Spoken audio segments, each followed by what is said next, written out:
എല്ലാവർക്കും വിനീത നമസ്കാരം.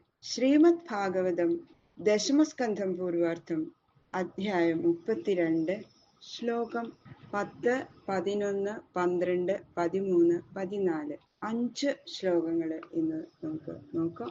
അങ്ങനെ ആ ഭഗവത് സ്വരൂപ ദർശനത്താൽ എല്ലാ ഗോപസ്ത്രീകളും പരമാനന്ദം അനുഭവിച്ചു. പരിമളത്തോടുകൂടി അങ്ങനെ മന്ദമാരുതൻ വീശിക്കൊണ്ടിരിക്കുന്ന ആ കാളിന്തി മണൽപ്പുറത്ത് ഗോപികളുടെ കുജകുങ്കുമ അങ്കിതമായ ഉത്തരീയത്തിലെ ത്രൈലോക്യമോഹനമായ സ്വരൂപത്തോടുകൂടി ഭഗവാൻ അങ്ങനെ ശോഭിച്ചു. യോഗീശ്വരന്മാര് ഹൃദയാന്തർഭാഗത്തിൽ പ്രകാശിച്ചു കാണാൻ മോഹിക്കുന്ന ആ അഖണ്ഡ സച്ചിദാനന്ദ ബ്രഹ്മം ഗോപികളുടെ മധ്യത്തിലെ ഏറ്റവും അധികം അവിടെ ശോഭിച്ചു. കോമളം പൂജയൻ വേണു ശ്യാമളോയം കുമാരക വേദവേദ്യം പരം ബ്രഹ്മ ഭാസതാം പുരതോ മമ. ഓം നമോ ഭഗവതേ വാസുദേവായ. ശ്ലോകം 10. താഭിർ വിധൂതശോകാഭി ഭഗവാൻ അച്യുതോ വൃത വ്യരോചതാധികം താതാ പുരുഷ ശക്തിഭിർയഥ. അതിസ്നേഹം നിമിത്തം അങ്ങനെ താത എന്നാണ് സംബോധന ചെയ്തിരിക്കുന്നത് ശ്രീ ശുകബ്രഹ്മർഷി പരീക്ഷിത് മഹാരാജാവിന്. അത്യന്തം ഗോപ്യമായിട്ടുള്ള ഒരു സംഗതി ഞാൻ പറയാൻ കേൾക്കൂ എന്നാണ് പറയണത്. രഹസ്യാണെന്ന്. സർവത്ര നിറഞ്ഞിരിക്കുന്ന ഭഗവാൻ ശ്രീകൃഷ്ണൻ സന്തുഷ്ടകളായ ആ ഗോപികളാൽ ചുറ്റപ്പെട്ട സമയത്ത് സത്വാദി ഗുണങ്ങളാൽ ആവൃതനായ പുരുഷൻ എന്ന പോലെ ഏറ്റവും പ്രകാശിച്ചു. ഈശ്വരനെ ഉപാസിക്കുന്ന ഭക്തൻ ജ്ഞാനവീര്യാദികളായ ശക്തികൾ കൊണ്ടെന്ന പോലെ അധികം ശോഭിച്ചു എന്നർത്ഥം. ഉപാധിരഹിതനായ പരമാത്മാവ് നിത്യാനന്ദ സ്വരൂപനാണ് എങ്കിലും സത്വാദികളായ ഗുണങ്ങളുടെ പ്രാദുർഭാവ നിമിത്തം സിദ്ധിക്കുന്ന ഉപാധികളോട് കൂടുമ്പോ പ്രപഞ്ച സ്വരൂപനായി സർവർക്കും പ്രത്യക്ഷ സ്വരൂപനായി പരിപൂർണനായി വിളങ്ങുന്നത് പോലെ പുരുഷമാത്രനായിരുന്ന ഭഗവാൻ കൃഷ്ണൻ ഗോപികളാകുന്ന പ്രകൃതി വ്യക്തികളാൽ ചുറ്റപ്പെട്ടപ്പോ പ്രപഞ്ചത്തെ അനുസരിച്ചവനായി അധികം പ്രകാശിച്ചു എന്ന്. അതാണ് ഈ വാക്കുകളുടെ അർത്ഥം. താ സമാദായ കാളിന്ത്യ നിർവ്യശ്യപുളിനം വിഭു വികസൽ കുന്ദമന്ദാരസുരഭ്യനില ഷഡ്പദം ശരശ്ചന്ദ്രാംശു സന്തോഹധ്വസ്തദോഷാതമ ശിവം കൃഷ്ണായ ഹസ്തതരളാചിത കോമളവാലുകം.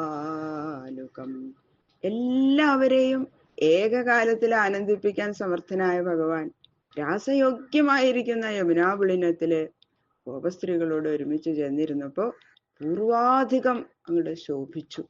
ആ സ്ഥലം ആ രാസക്രീഡയ്ക്ക് ഏറ്റവും പറ്റിയ സ്ഥലമാണെന്ന് കാണിക്കാൻ വേണ്ടിയിട്ടതാ വിശേഷണങ്ങൾ ഉപയോഗിച്ചിരിക്കുന്നു. ആ സ്ഥലത്തില് വികസിച്ചു നിൽക്കുന്ന കുന്തമന്ദാരാദി പുഷ്പങ്ങളിൽ തട്ടി വീശുന്ന മന്ദമാരുതൻ. ആ മാരുതനെ അനുസരിച്ച് വണ്ടുകൾ ഇങ്ങനെ മുരണ്ടും കൊണ്ട് പറക്കണു. ശരശ്ചന്ദ്രന്റെ കിരണങ്ങള് മറവ് കൂടാതെ അവിടെ പ്രകാശിച്ചത് കൊണ്ട് രാത്രിയിലുള്ള അന്ധകാരത്തിന്റെ ഉപദ്രവമൊന്നും ലേശം പോലും ഇല്ല. ശുദ്ധമായ പകല് പോലെ പ്രകാശിച്ചു എന്നാ പറയുന്നത്. അപ്പൊ അതുകൊണ്ട് എന്താ, ആർക്കും ഭയമില്ല ആ സ്ത്രീകൾക്കൊന്നും. ഏറ്റവും സുഖം ആ നിലാവ് ഉള്ള രാത്രിയിൽ ഇങ്ങനെ ചെന്നിരിക്കുമ്പോ, ഒരു പുഴയുടെ തീരത്ത് ചെന്നിരിക്കുമ്പോ എന്തായിരിക്കും സുഖം അല്ലേ? അതുപോലെ നമുക്കത് ആലോചിച്ച് അറിയാൻ പറ്റും. യമുനാ നദിയുടെ കൈകളെന്ന പോലെ ഇളകിക്കൊണ്ടിരിക്കുന്ന ആ തിരമാലകളുടെ വ്യാപ്തി നിമിത്തം മൃദുവായ മണൽത്തരികള് അവിടെ നിറഞ്ഞിരുന്നു. എന്താ സാഹിത്യം അല്ലെ? ഇങ്ങനെ ഇരിക്കുന്ന ആ യമുനാപുളിനം ഭഗവാന്റെ രാസക്രീഡയ്ക്ക് വേണ്ടി പ്രകൃതി ദേവിയാൽ തയ്യാറാക്കപ്പെട്ട വിസ്താരമായ ഒരു പള്ളിയറയാണോ എന്ന് തോന്നും. തണുപ്പ്, സൗരഭ്യം, മന്ദമാരുതൻ, അങ്ങനെ ശീതളമായ സുഗന്ധപൂരിതമായ ആ ഒരു കാറ്റ് അങ്ങനെ അടിക്കണു. അകൃത്രിമമായ ശീതള ചന്ദ്ര കിരണ വ്യാപ്തി. 110 കോടി രമണികളെ ഏകകാലത്തിൽ ഒരുമിച്ചിരുത്തി ആനന്ദിപ്പിക്കാൻ സമുചിത പരിശുദ്ധ സ്ഥലവിലാസം. അപ്രാകൃത മഹാപുരുഷന്റെ ദാസിയായ പ്രകൃതി ആ പുരുഷഭൂഷണനെ സമയോചിത നിലയിൽ സേവിക്കാൻ നന്ന മനസ്സിരുത്തി സർവവും അങ്ങനെ ഭംഗിയില് സജ്ജമാക്കിയിരിക്കുക, എല്ലാം അറേഞ്ച് ചെയ്തിരിക്കുക പ്രകൃതി ദേവി. ഇത്രയും ലോകൈക സുന്ദരനായ ഭഗവാൻ ശ്രീകൃഷ്ണൻ 110 കോടി രമണികളോടുകൂടി രാസലീല ആടാൻ പോവാണ്. അപ്പൊ അത്രയും മനോഹരമാക്കണ്ടേ, പ്രകൃതി സുന്ദരമാക്കണ്ടേ.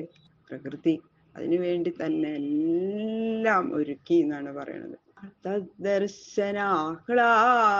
വിധൂത ഹൃദ്രുജോ മനോരഥാന്തം ശ്രുതയോ യഥായയു സ്വൈ ഉത്തരീയൈ കുചകുങ്കുമാങ്കിതൈ അജീക്ലപന്നാസനം ആത്മബന്ധവേ. ക്രീഡയ്ക്ക് ഒരുങ്ങിയിരിക്കുന്ന ഭഗവാനെ കണ്ടപ്പോൾ ഉണ്ടായ ആ സന്തോഷ ആധിക്യ നിമിത്തം ഗോപികള് ആഗ്രഹം മുഴുവനും സാധിച്ച് കൃതാർത്ഥകളായി ഭവിച്ചു. ഭഗവാനെ അങ്ങട് ആ സുന്ദര രൂപത്തില് പൂർവാധികം ഭംഗിയായിട്ട് ഒരുങ്ങിയിട്ട് വന്ന കണ്ടപ്പോ തന്നെ അവരുടെ ആഗ്രഹങ്ങൾ സാധിച്ചു. ഇനി ഒന്നും വേണ്ട എന്നുള്ള ഒരു മട്ടായി അവർക്ക്. എന്തുപോലെ എന്നാൽ കർമ്മകാണ്ഡത്തിൽ ബഹുവിധ കർമ്മങ്ങള് ഒക്കെ പ്രതിപാദിക്കുന്നുണ്ടെങ്കിലും അത് ഒക്കെ അനുഷ്ഠിച്ചിട്ട് ലഭിക്കുന്ന ഫലങ്ങളാൽ അസന്തുഷ്ടരായിരിക്കുന്ന ജീവകോടികളെ കാണുമ്പോൾ ദുഃഖിക്കുകയും ജ്ഞാനകാണ്ഡത്തില് പരമേശ്വര സ്വരൂപം പ്രതിപാദിക്കുകയും അതുപ്രകാരം അനുഷ്ഠിച്ച ജീവന്മാരെ ഈശ്വര സാക്ഷാത്കാര നിമിത്തം പരമസന്തുഷ്ടരായി ഭവിച്ചപ്പോൾ ശ്രുതി ദേവതകള് കൃതാർത്ഥകളാകുകയും ചെയ്തതുപോലെ ഭഗവത് സാക്ഷാത്കാരം ലഭിച്ചതുകൊണ്ട് ഗോപികൾ കൃതാർത്ഥകളായി ഭവിച്ചു എന്നാണ് പറയുന്നത്. ഈ ഗോപസ്ത്രീകള് ശ്രുതി ദേവതകളാണെന്ന് പറയണ്ടല്ലോ അല്ലെ, അവരാണ് ശ്രുതി ദേവതകളാണ് ഗോപസ്ത്രീകളായിട്ട് വന്നിരിക്കുന്നത്. ഫലം ആഗ്രഹിച്ചുകൊണ്ട് കർമ്മങ്ങൾ ചെയ്യാൻ ഉദ്ദേശിച്ച ശ്രുതികള് അസന്തുഷ്ടകളാണ്, അപൂർണകളാണ്. അപ്പോ ഒന്നും ആഗ്രഹിക്കാതെ എല്ലാം സിദ്ധിച്ച മാതിരി ഭഗവാനെ കണ്ടപ്പോ തന്നെ അവർക്ക് പിന്നെ ഒന്നും ആഗ്രഹം അവർക്ക് തോന്നിയില്ല. അപ്പൊ ഫലത്തിന്റെ ആ ആഗ്രഹം ഉപേക്ഷിച്ച് ഭഗവത് സ്വരൂപ ആനന്ദത്തെ പ്രകാശിപ്പിക്കുന്ന ഭക്തിയെയും ജ്ഞാനത്തെയും പ്രതിപാദിച്ച ശ്രുതികള് സന്തുഷ്ടകളും പൂർണ്ണകളുമാണ്. അതാണ് അതിന്റെ അർത്ഥം. ഭഗവാന്റെ സ്വരൂപത്തെ കാണുന്നത് വരെ, ആത്മസ്വരൂപത്തെ അറിയുന്നത് വരെ എന്നർത്ഥം. പല ഭോഗ വിഷയങ്ങളെയും ആഗ്രഹിക്കും. ആഗ്രഹം ആർക്കുണ്ടോ അവര് ആത്മാനന്ദം അനുഭവിച്ചവരല്ല.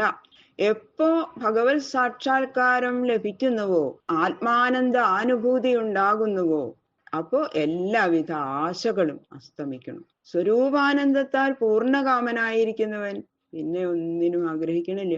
അതുപോലെ ഭഗവാനെ കാണാതിരുന്നപ്പോ വിഷയസുഖത്തിന് ആഗ്രഹിച്ച ഗോപികള് ഭഗവാനെ കണ്ട ഉടനെ പൂർണ്ണ മനോരഥകളായി ഭവിച്ചു. എങ്കിലും പരമാനന്ദപ്രദനായ ഭഗവാനെ സേവിച്ചു എന്ന് വീണ്ടും പറയണം. പൂർണ്ണ കാമകളായ ഗോപികള് യമുനാപുളിനത്തിൽ ഭഗവാൻ ഇരിക്കാനായിട്ട് കുങ്കുമങ്ങളാൽ അടയാളപ്പെട്ട ആ തങ്ങളുടെ ഉത്തരീയ വസ്ത്രങ്ങൾ അങ്ങോട്ട് വിരിച്ചു കൊടുത്തു. ഭഗവാനെ ആദരിക്കണ്ടേ, ഉപചരിക്കണ്ടേ. അതിനു വേണ്ടിയിട്ട് സന്തപിച്ച ജീവരാശികളെ ആനന്ദിപ്പിച്ച ഭഗവാനെ ജീവകോടികൾ സേവിക്കേണ്ടത് അവരുടെ ധർമ്മമായിരിക്കുന്നത് പോലെ തങ്ങളുടെ താപത്തെ തീർത്ത ആനന്ദ സ്വരൂപനെ ഗോപികൾ അങ്ങനെയാണ് ഉപചരിച്ചത്. ഗോപികള് ശ്രുതി ദേവതകളുടെ അവതാരങ്ങളാണെന്ന് ആ ഉപമ കൊണ്ട് അങ്ങനെ സൂചിപ്പിക്കുന്നുണ്ട്. അപ്പൊ ഇവര് പ്രാകൃത സ്ത്രീകളോ ഭഗവാൻ മായയ്ക്ക് അധീനനായ പ്രാകൃത പുരുഷനോ അല്ല, അല്ലെ?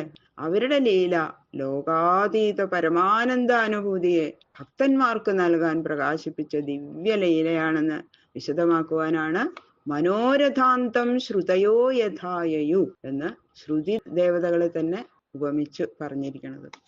തത്രോപവിഷ്ടോ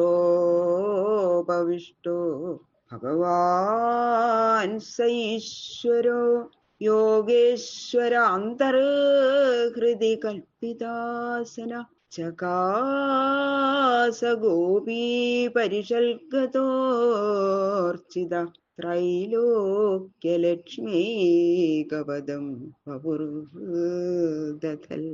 ഗോപികളുടെ ഹൃദയത്തില് തള്ളിത്തിങ്ങി പൊങ്ങി വരുന്ന ആ പ്രേമരസാംബോധിയെ അത്യന്തം വർദ്ധിപ്പിക്കുന്ന ശ്രീകൃഷ്ണചന്ദ്രൻ ഐശ്വര്യാദി പരിപൂർണനാണ്. എങ്കിലും ഗോപികളുടെ ആ സംഘമധ്യത്തില് അവർ വിരിച്ച ആ ഉത്തരീയാസനത്തിലിരുന്നു. ആ പ്രഭു അവരുടെ ആ ഉത്തരീയാസനത്തിലാണ് ഇരുന്നത് ഗോപികളുടെ.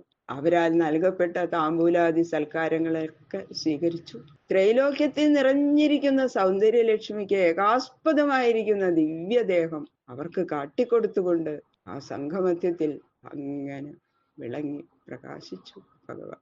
സമാധി സിദ്ധിച്ചിരിക്കുന്ന യോഗികളാൽ അവരുടെ ഹൃദയകമലമധ്യത്തില് അവരാൽ കൽപ്പിക്കപ്പെട്ട ആസനത്തിൽ അന്തര്യാമി രൂപേണ പ്രകാശിക്കുന്ന പരമാത്മസ്വരൂപനായ ഭഗവാൻ ഈ വിധം ഗോപികൾക്ക് അധീനനായി അവരെ അനുസരിച്ചത് അവരുടെ പ്രേമഭക്തിയുടെ പരിശുദ്ധി നിമിത്താണ്.